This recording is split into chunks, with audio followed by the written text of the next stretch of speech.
Wanji mulirwana. Joli. Yendi pastor. Assalamu alaikum. Walaikum salam. Ati nkuchekinga ko munange kisiba beno kye kibakola. Gwali bulungi.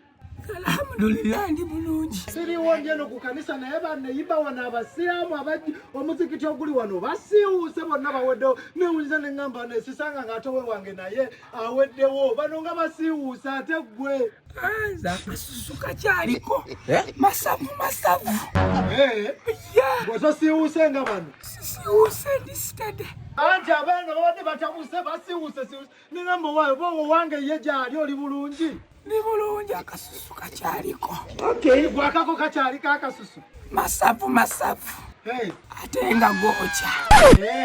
Kale. Anti abaana abawedde wabo n'amannyo gabavuddeyo bakaze bo bikakampa. Stajoli. Kakati kanzijawo naye mbadde nina ebintu by'endeetereeta. Hello. Neighbor.